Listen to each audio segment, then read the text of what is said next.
मेरा सबसे पहला जो आपसे सवाल है वो ये है कि आयुर्वेद के हिसाब से जो पोस्टमार्टम जो रिकवरी होती है वो 40 दिन हम एज ए 40 साल के बरोबर मानते हैं। तो ये तो ठीक है कि हाँ जी। हाँ, लेकिन हम ये जानना चाहते हैं कि दिल के मामले में जो हार्ट है उसकी रिकवरी के लिए या उसको अच्छी बेटर हालत बनाने के लिए आपके क्षेत्र में क्या होता है? तो आपका सवाल बहुत बढ़िया है। हमारे क्षेत्र में हार्ट का एक रिकवरी फेज़ होता है, ख़ासकर उन मरीज़ों में जिनको हार्ट अटैक हुआ है या जिनको कोई बाईपास हुआ है या जिनको कोई एंजियोप्लास्टी हुई है। तो जब भी इन हार्ट अटैक होता है तो हार्ट की मसल को नुकसान आता है और उसके डेफिनेटिव ट्रीटमेंट में बाईपास या एंजियोप्लास्टी होती है। तो ट्रीटमेंट में आप ब्लड सप्लाई रिस्टोर करते हैं मसल को, और मसल को रिकवरी के लिए 4 to 8 वीक्स लगते हैं। तो ये 4 to 8 वीक्स हार्ट के लिए बहुत क्रिटिकल होते हैं। ये नहीं है कि आपने ब्लड सप्लाई रिस्टोर कर दी तो हार्ट अगले दिन नॉर्मल हो जाएगा। अच्छा। It is like Terai of a wall, कि आपने अच्छा। तराई करी, जैसे वॉल या सख्त हो जाए, हार्ड हो हाँ, जाए, सीमेंट हार्ड हो मजबूत हो जाए, मजबूत। इसी तरह जो ब्लड सप्लाई रिस्टोर होती है वो मसल को न्यूट्रिशन देती है और हार्ट को रिकवरी फैसिलिटेट करती है। और ये 4 to 8 वीक्स बहुत क्रिटिकल होते हैं, क्योंकि अगर पेशेंट रिकवरी को फैसिलिटेट नहीं करता by taking rest, medicines, graded exercises and control of risk factors, जिसमें one of the things may be stopping smoking, then recovery will not occur like required. तो आप देखते होंगे कि कई मरीज़ आते हैं, कहते हैं यार मेरा दोस्त था वो तो अगले दिन दौड़ रहा था और मैं 4 हफ्ते तक भी नहीं दौड़ पाया। बिकॉज मसल डैमेज कितनी हुई है वो वेरी करेगी, किस टाइप का हार्ट अटैक है, आपके रिस्क फैक्टर्स क्या हैं, और उसी हिसाब से रिकवरी होगी। So 4 to 8 weeks is very critical post heart attack, post bypass surgery, post angioplasty. And अगर पेशेंट अपना ध्यान नहीं देगा, मेडिकल एडवाइस नहीं सुनेगा, तो best to best treatment fail हो जाएगा। तो डॉक्टर साहब, अगर कोई बच्ची गर्भवती होती है और जब बच्चा उसके पेट में होता है तो क्या बच्चे को भी कोई दिल संबंधित कोई परेशानी हो सकती है? और अगर हो सकती है तो एक माँ को क्या क्या सावधानियां बरतनी चाहिए? Very good madam. देखिए मैडम, बच्चे का दिल काम करना चालू कर देता है 3rd to 4th week of pregnancy में। जी। और आम तौर पर अगर गॉड इज़ काइंड तो हार्ट नॉर्मल होता है। बट लेडीज़ में भी, प्रेग्नेंट लेडीज़ में भी जिनको ब्लड प्रेशर हो या डायबिटीज़ हो या थायराइड की प्रॉब्लम हो या उनको एक्सेसिव एनीमिया हो, तो this can put extra stress on the mother, and whenever there is stress on the mother it can put a stress on the heart of the baby. अगर mother को कोई infection हो जाता है या mother खासकर पहले trimester में कोई दवाइयाँ ले लेती हैं जिनको हम बोलते हैं टेरेटोजेनिक, मतलब जो कंजेनिटल मेलफॉर्मेशंस बना सकती हैं बच्चों में, तो बच्चे का हार्ट अबनॉर्मल हो सकता है। और अगर नेचुरल डेवलपमेंट ऑफ बच्चे में कोई हार्ट की प्रॉब्लम हो जाए, जैसे कोई छेद बन जाए, ASD, VSD, PDA, तो वो हो सकता है। बट आम तौर पर the incidence of a heart problem in a normal pregnancy is very very low. And अभी टेक्नोलॉजी काफ़ी रिफाइन हो गई है, तो आप during pregnancy you can do a foetal echo, और फीटल एको से आप डिटेक्ट कर सकते हैं कि अगर कोई कंजेनिटल अबनॉर्मलिटी है। एमनियोटिक फ्लूइड होता है, उसका एनालिसिस कर सकते हैं, उससे भी पता चल सकता है कि कोई प्रॉब्लम होती है। But these problems generally occur in elderly ladies and in people who are expose to infections और ड्रग्स। अगर लेडीज़ प्रेग्नेंट हैं, BP है, थायराइड है या डायबिटीज़ है, उसको वो कंट्रोल करती हैं।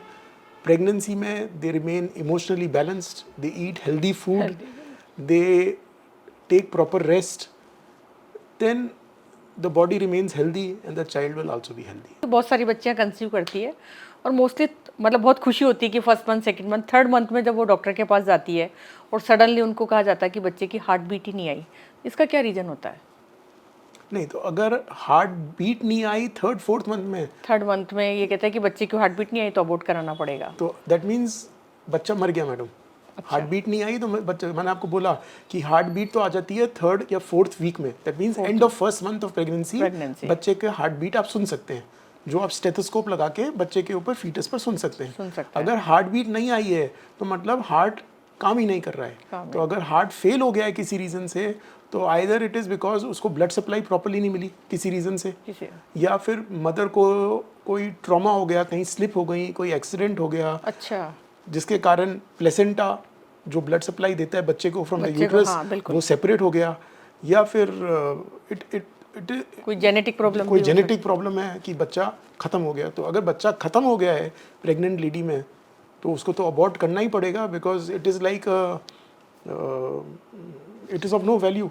अंदर शरीर में रहेगा तो it will cause problems to the mother, so it has to be aborted. So ऐसा तो नहीं होना चाहिए, बट अगर ये हुआ है the chances are that it is either traumatic or it is because of some drug related या some risk factor which was not taken care of. तो एक 10 साल के बच्चे में और एक 40 साल का जो इंसान होता है उसके हार्ट में कोई फ़र्क होता है? बिल्कुल फ़र्क होता है मैडम। एक नई गाड़ी और पुरानी गाड़ी में जो फ़र्क होता है वही होता है। तो 10 साल का बच्चा एक नया इंजन है, हार्ट बिल्कुल इलास्टिक है, हार्ट की ब्लड सप्लाई की नाड़ियाँ बिल्कुल इलास्टिक हैं, मजबूत हैं, और अगर कुछ हार्ट के ऊपर कोई एक्सरसाइज होती है या स्ट्रेस पड़ता है तो हार्ट की कैपेसिटी ज़्यादा होती है उसको सहने के लिए, एज़ कम्पेयर्ड जैसे जैसे उम्र बढ़ेगी वैसे वैसे हार्ट की मसल की इलास्टिसिटी कम होती है, आर्टरीज स्टिफन हो जाती हैं, चांसेस है कि हार्ट की नाड़ियों में प्रॉब्लम आ सकती है, और 40 साल की उम्र में जो भी स्ट्रेस पड़ा है उसके कारण भी हार्ट के ऊपर फ़र्क पड़ता है। तो यंगर एज में if you have a disease, कोई प्रॉब्लम होती है जिसमें हार्ट इन्वॉल्वमेंट होता है, तो रिकवरी के चांसेस ज़्यादा हैं। और जैसे जैसे आदमी की उम्र बढ़ेगी, क्योंकि एसोसिएटेड हार्ट की प्रॉब्लम्स हो सकती हैं रिस्क फैक्टर्स के कारण, तो चांसेस है कि रिकवरी कम होगी। बट अगर आदमी अपनी सेहत को बना के रखे, फिज़िकल एक्सरसाइज करे, हेल्दी खाना खाए, स्मोकिंग नहीं करे, रिस्क फैक्टर्स हैं उसको कंट्रोल करे, तो आप 40 साल की उम्र में भी अपने हार्ट को हेल्दी रख सकते हैं। बट अगर आप कोई प्रयास नहीं करेंगे तो जो बच्चे वाला हार्ट है वो वाला हार्ट तो उम्र के साथ कभी नहीं मिलेगा। डॉक्टर साहब, हम जानते हैं कि जब हमारा शरीर थकता है तो उसको आराम की ज़रूरत होती है। हम रात को सोते हैं, सुबह उठते हैं, आराम मिलता है। पर हमारा हार्ट तो जब से हम पैदा होते हैं, या अभी जो मतलब हमारा तो यही है कि जब बच्चा मदर कंसीव करती है तब से, तो आपने अभी मुझे थोड़े टाइम पहले बताया कि हार्ट बीट उस समय आ जाती है, तब से लेके टिल तक वो धड़कता रहता है। तो क्या उसे भी आराम की ज़रूरत होती है कभी? नहीं नहीं, बिल्कुल बहुत ही बेहतरीन सवाल है। हार्ट को आराम की ज़रूरत होती है, बंद हो जाता है तो आदमी मर जाता है। तो ये तो भगवान ने या कुदरत ने बना रखा है सिस्टम कि हार्ट के अंदर एक पंपिंग 2 फेजेस में होता है, एक सिस्टली होता है और एक डायस्टली होता है। अच्छा। सिस्टली वो होता है जब हार्ट कॉन्ट्रैक्ट करता है और पूरे ब्लड को सप्लाई करता है, और डायस्टली वो होता है जिसमें हार्ट रिलैक्स करता है, उसके अंदर खून आता है जिसके कारण ब्लड सप्लाई हार्ट की नसों को मिलता है। तो ये जो डायस्टली फेज़ है ये 1 मिलियंथ ऑफ अ सेकेंड होता है। तो ये सेल्फ ट्रेन्ड इवेंट है कि for a very small period of time during each cycle, each heart beat, heart will get rest, and this rest depends on the elasticity and the relaxation properties of the heart. तो heart जितना elastic होता है और जितना relax होएगा उतना diastole में उसको ब्लड सप्लाई मिलेगी और कॉर्नरीज को परफ्यूजन मिलेगा, और जितना स्टिफ होएगा उतना कम सप्लाई मिलेगी, और इसी तरह जितना कमज़ोर होएगा उतनी कम सप्लाई मिलेगी, जितना ताकतवर होएगा तो उतनी अच्छी सप्लाई मिलेगी। तो heart gets rest as long as the heart remains like a young individual, but जैसे जैसे प्रॉब्लम्स आएंगी वो ब्लड सप्लाई में इंटरफेरेंस होने का कारण हार्ट की प्रेजेंटेशन सिम्टम्स चालू हो जाते हैं। कई जगह ये कहा जाता है कि टेंशन ज़्यादा रहता है तो उसकी वजह से हार्ट अटैक के चांसेस ज़्यादा रहते हैं, तो कहीं कुछ ये चीज़ मायने रखती है? तो आपका मतलब है स्ट्रेस। हाँ। तो stress is not a quantifiable risk factor, और स्ट्रेस तो आपने देखा होगा कि कई लोग होते हैं जो बोलते हैं कि साहब मेरे को तो कोई रिस्क फैक्टर ही नहीं है। हाँ। मैं तो वेजिटेरियन हूँ, मैं रोज़ का 6 किलोमीटर घूमता हूँ, मैं पतला दुबला हूँ, मैं बीड़ी नहीं पीता, सिगरेट नहीं खाता, दारू नहीं पीता, मेरे फैमिली में भी हिस्ट्री नहीं है, हाँ। मगर मेरे को तो हार्ट अटैक हो गया, सब बकवास है, डॉक्टर बेवकूफ़ हैं। तो ये पेशेंट्स में we have to look for factors which are not quantifiable, जिसमें से स्ट्रेस आ गया, improper sleep, lack of sleep, अच्छा। patient doesn't sleep well, patient has lot of stress, तो cortisol level बढ़ जाते हैं बॉडी में, और cortisol level बढ़ जाएंगे तो सारा सिस्टम हिल जाएगा। तो stress is a very important factor, और स्ट्रेस को कंट्रोल करना is a very difficult thing. So if you are everybody has to develop his techniques to control his stress, because chronic stress will cause lack of sleep, will cause hormonal imbalance, and will ultimately start a vicious cycle, cascade of events, जिसमें heart को भी परेशानी होगी, क्योंकि stress में heart beat बढ़ेगी, BP बढ़ेगा, तो अल्टीमेटली उस बेचारे को भी नुकसान तो मिलेगा। ये बात तो डॉक्टर साहब सब जानते हैं कि एक स्वस्थ जीवन के लिए दिल का बेहतर होना, मीन्स हार्ट का बेहतर होना बहुत ज़रूरी है, नज़रअंदाज करते हैं। तो इसको किस तरह से मतलब वो किया जाए कि इसको बेटर बनाया जाए? मैडम, नज़रअंदाज इज़ अ करेक्ट वर्ड। जो चीज़ की अहमियत नहीं समझ में आती दुनिया में किसी को, वो नज़रअंदाज ही रहती है। और जब तक अपने को उससे दुख नहीं मिलता है, तब तक अपने को उसकी अहमियत नहीं समझ में आती है।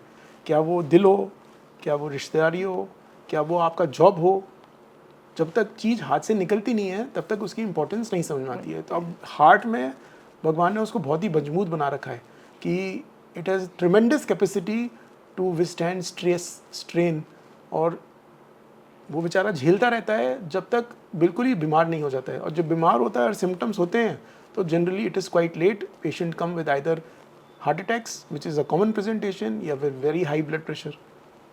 तो इसको बचाने के लिए तो तरीका एक ही है कि you need to get regular medical checkups done. Yes, मैं इसी सवाल पे आने वाली थी कि हमें क्या करना चाहिए। You need to get regular जिससे- medical checkups done. I think everybody above the age of 40 should get a regular medical checkup done, जिसमें there should be a consultation with a cardiologist. कुछ basic test होने चाहिए like ECG, echo, TMT, blood test होने चाहिए to rule out diabetes, cholesterol. और अगर कोई risk factor मिलता है तो one has to treat it appropriately and control it.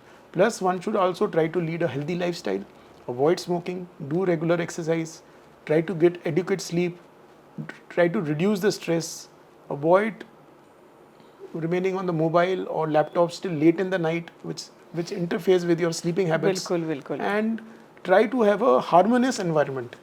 If you are living in a harmonious environment with everybody, then your life will be good. And if you are all the time in a non-harmonious environment, then life will be miserable. So I think there are multiple factors which need to be taken together. सब कुछ तो doctor के हाथ में नहीं है। मेरे ख्याल से 50% the doctor can manage and at least 50% you have to manage. Doctor साहब, ये बहुत रिलेटेड सवाल है लेकिन मैं पूछ ही लेती हूँ। हाँ। कि इलाज कराते समय हमें अस्पताल को देख के एडमिट होना चाहिए या किसी डॉक्टर को देख के हमें इलाज कराना चाहिए कि हमारे लिए बेस्ट कि बड़ा हॉस्पिटल है और वहाँ डॉक्टर किस हिसाब से हम चुने, या डॉक्टर को देख के हम हॉस्पिटल चुने? तो ये आपका ट्रिकी सवाल है। हाँ। और इसका कोई स्ट्रेट फॉरवर्ड जवाब नहीं है।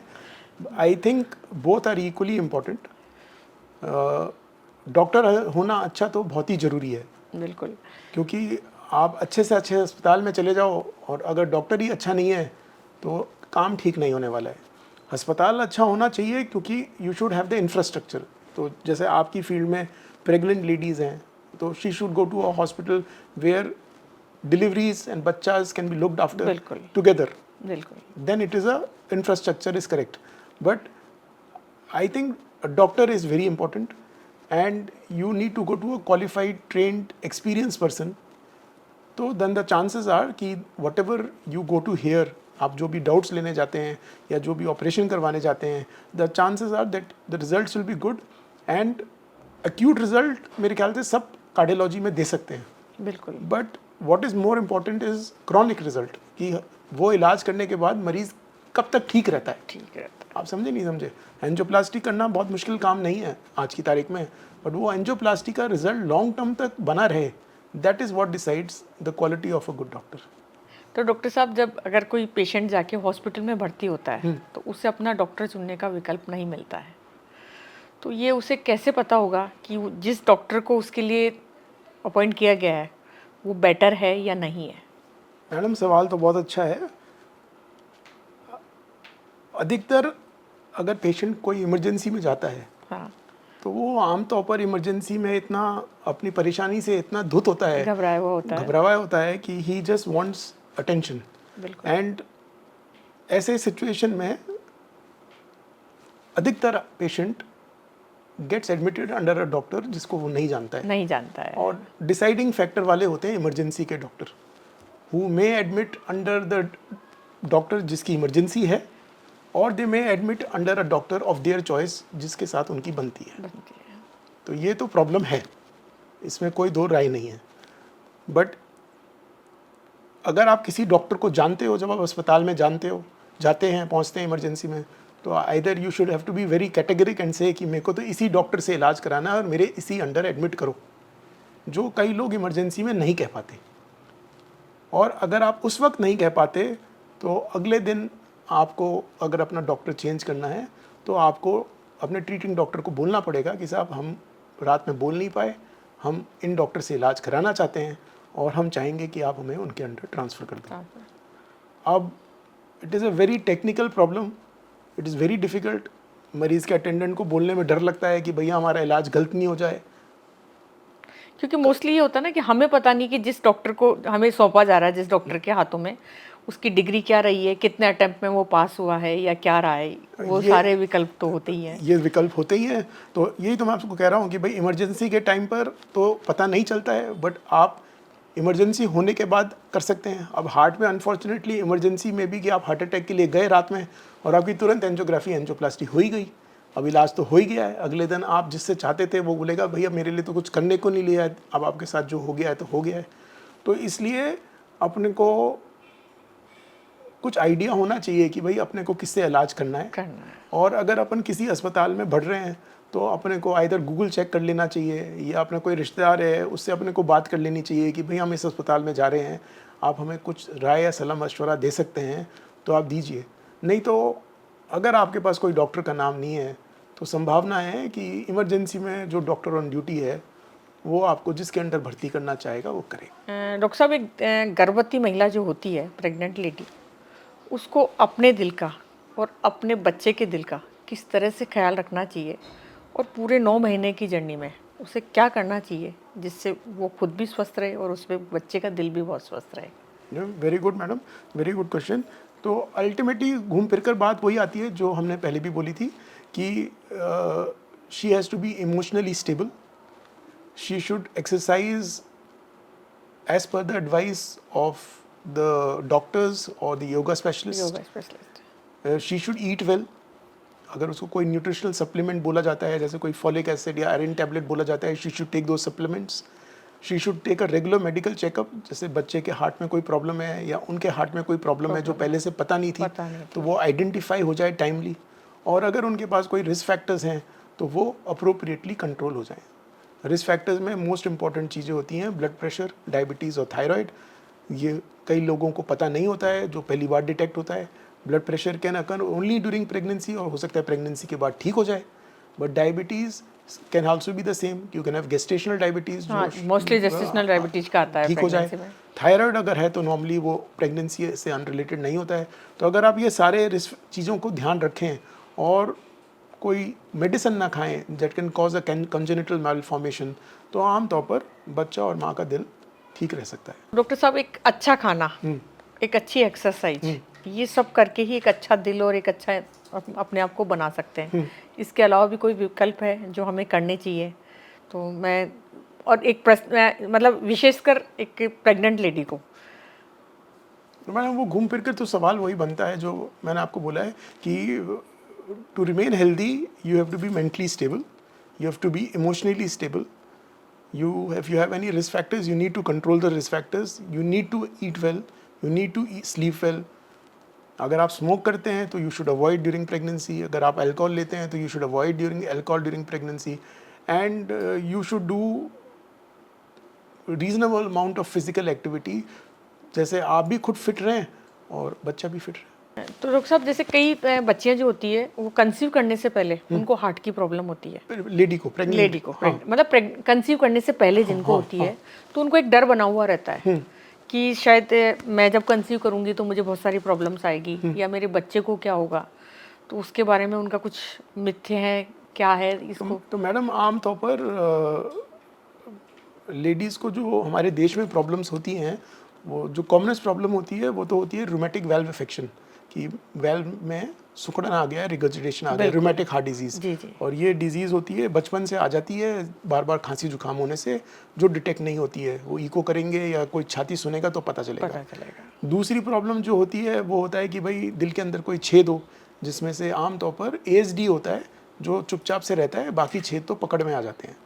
तो अगर वेल्व की प्रॉब्लम है और वेल्व की प्रॉब्लम ज़्यादा सीरियस नहीं है तो आमतौर पर प्रेगनेंसी करी जाती है कंप्लीट, और प्रेगनेंसी के कंप्लीट होने के बाद सजेशन दिया जाता है कि आप वेल्व का इलाज करवा लीजिए। अच्छा। जैसे फ्यूचर प्रेगनेंसीज में दिक्कत नहीं आए। अगर आपको दिल के अंदर छेद है, like an atrial septal defect, तो आमतौर पर उसमें भी प्रेगनेंसी टॉलरेट हो जाती है और प्रेगनेंसी के बाद उसका आप परमानेंट इलाज करा सकते हैं।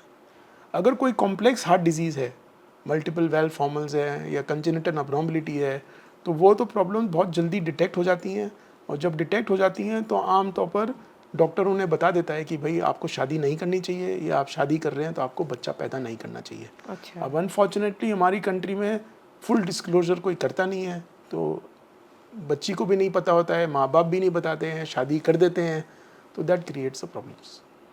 तो ये बेसिक ऐसा तो नहीं है ना कि कहीं अगर माँ को हार्ट की प्रॉब्लम है तो बच्चे में भी हो? नहीं, जेनेटिक नहीं, ऐसा तो नहीं आता नहीं, इसमें? नहीं, there is no genetic component like that कि माँ के अंदर प्रॉब्लम है तो बच्चे के अंदर होएगा। माँ के अंदर कोई प्रॉब्लम हो गई है, जैसे रूमेटिक हार्ट डिजीज़ है या कोई छेद है, so that is not a genetic problem, that will not get transfer to the child, that is for sure.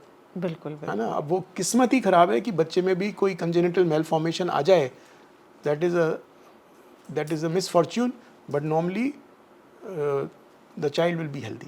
Doctor साहब, मैंने आपका एक वीडियो देखा था जिसमें आपने बताया था कि स्मोकिंग छोड़ने के बाद आपके हार्ट को रिकवर होने में 2-3 साल लग जाते हैं, तो उसको सेल्स को डेवलप होने में, तो क्या ये सही है? हाँ, तो मैडम स्मोकिंग के जो इफ़ेक्ट्स होते हैं they are long term effects, and body में अलग अलग सिस्टम्स में अलग अलग टाइम लगता है। अगर आप बिल्कुल स्मोकिंग छोड़ें तो मिनिमम 2 to 3 years लगेंगे for the bad effects of the smoking to go away. और बैड इफ़ेक्ट्स में क्या होता है कि आपकी एंडोथेलियम जो इनर लाइनिंग होती है वो इंजर हो जाती है स्मोकिंग से। सो अगर स्मोकिंग आप बंद करेंगे तो वो एंडोथेलियल लाइनिंग अपने आप रिकवर होगी, जो इन्फ्लेमेटरी प्रोसेस है बॉडी में वो धीरे धीरे रिकवरी होगी। और अगर कोई परमानेंट डैमेज नहीं हुआ है तो there is a good chance that you can take a recovery.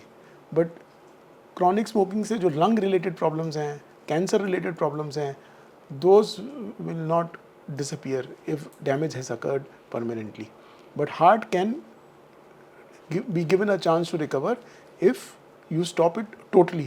But वो total smoking stop करना मेरे हिसाब से is not feasible for most of the people. और अगर आपने बहुत सालों तक स्मोकिंग कर लिया और बंद भी कर दिया, I think it is quite late. तो इट इज़ अ कई लोगों को जैसे बहुत बाद में जाके रिग्रेट होता है कि साहब अब मैंने छोड़ दिया, मेरी सारी हैबिट सब बहुत अच्छी आ गई, तो उसको बेटर बनाने के लिए मैं अब और क्या करूं कि जिससे मेरा हार्ट भी बहुत अच्छा हो, बाकी तो अदर। मिनिमम 3 साल तो लगेंगे मैडम बुरे से बुरा असर जाने के लिए ऑन द हार्ट मसल्स। और उसके साथ साथ उससे क्या क्या करना चाहिए? फिर वो तो घूम फिर कर वही बात आ गई कि he कि has to एक्सरसाइज exercise, और he should सारा exercise, he should eat well, he should control risk control. factors, he should sleep well, he should be emotionally well, he should be emotionally stable, he should lead a healthy life. तो everything is important. Stress कम रखो, तो it is too many things. तो it is not that there is one particular thing जो आप कर लो जिससे आप ठीक रह सकते हो। अगर जैसे हमने कहा था कि कोई भी रिस्क फैक्टर नहीं हो तो भी हार्ट अटैक हो रहे हैं, तो these are happening in those peoples in those things which we cannot quantify. तो we don't have the answer for everything, but you need to have a healthy living, you need to eat healthy, you need to exercise regularly, you need to control risk factors, and you need to control your temperament, you need to control your anger, you need to sleep adequately. I think everything goes importantly everywhere, और body is a very complex structure. अगर कुछ भी चीज़ हिलती है तो अंदर hormonal imbalance होता है, कॉर्टिसोल ऊपर नीचे होता है, उसका इमीडिएट इफेक्ट दिखता नहीं है, बट लॉन्ग टर्म अगर ये चलता रहे तो it takes a toll on the body. एक मेरा लास्ट सवाल और है हाँ। कि बहुत हेल्दी इंसान और एक बहुत दुबला पतला फिट इंसान, हार्ट में कोई प्रॉब्लम थोड़ी होती है दोनों में? हेल्दी इंसान और दुबला पतला, मतलब एक बहुत मोटा फैटी इंसान ये कह सकते हैं, हाँ। और एक बिल्कुल फिट हाँ। पर हेल्दी वाला भी बहुत आराम से अपनी लाइफ स्टाइल जी रहा है सब, तो ऐसा कुछ थोड़ी है कि मोटा होना हार्ट को कोई इफेक्ट करेगा? तो मोटा होना is not a good thing. मोटा होने को हम ओबिसिटी बोलते हैं, और अगर BMI आपका 30 से ज़्यादा है तो उसको बोलते हैं ओबिसिटी, और अगर 25 से ज़्यादा है तो हम उसको बोलते हैं ओवरवेट। और ये तो क्लियर कट है कि अगर आपका वेट ज़्यादा है, it is a risk factor. It is not only a risk factor for heart problems, it is a risk factor for other things like diabetes, hypertension, and it contributes into a syndrome called metabolic syndrome. तो obesity is not a good thing.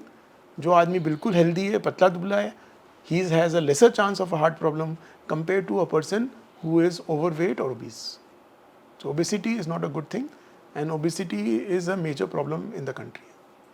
Thank you doctor साहब। Welcome. Thank you, madam. आपने इतनी अच्छी सारी जो जानकारी दी है, तो शायद मेरी जितनी भी अलग और सबके लिए तो है ही, लेकिन जितनी भी मेरी प्रेग्नेंट वुमेन्स बच्चियाँ हैं उनको तो बहुत फ़ायदा होने वाला है। Thank you very much. Thank you very much.